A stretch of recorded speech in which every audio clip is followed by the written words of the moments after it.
It might not seem worthwhile to you, after all this time as you picture her.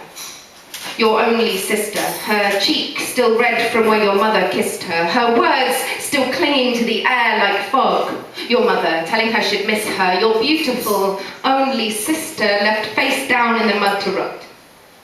And the soldier that killed her crushed underneath the horse that you shot, and you, after all this time, left wondering whether it was worth it or not. It might not seem worthwhile to you so much later on, the smell of her blood mixed with earth, mixed with gunpowder gone, no longer replaying it over and over and cursing what went wrong, left only with the knowledge that you tried, and that it was all for nothing because your only sister died, her haunted smile still shining through the night with her pride, your shoulders still stained from where your mother cried. If I was to say something to you, it would be this. If you hadn't boarded that boat, bound with the promise of it all being over, and stepped off in America, only to discover it was Dover. If you hadn't strode confidently across this foreign land, armed only with painful memories, your now alien mother tongue, and a small brown suitcase in your hand, then you would have never stood sharp-suited before the woman you married. Never held in your arms your son that she carried and saw he had your mother's eyes.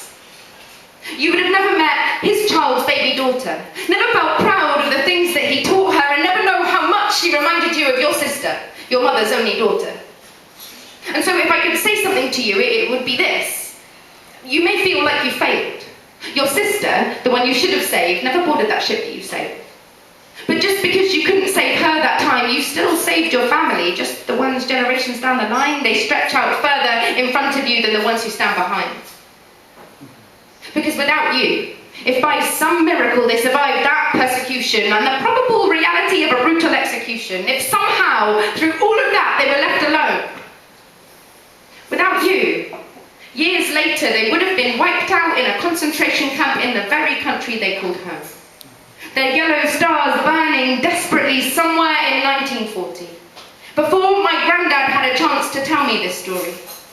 Before his father opened the factory that became his pride and glory. Before my mum, your great-granddaughter, became the first person in the family to go to uni.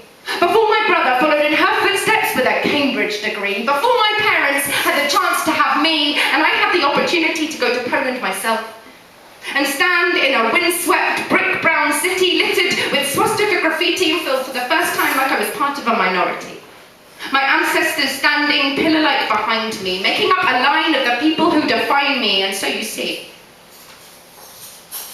If I could say something to you, it would be this. After all this time, it was worth the risk.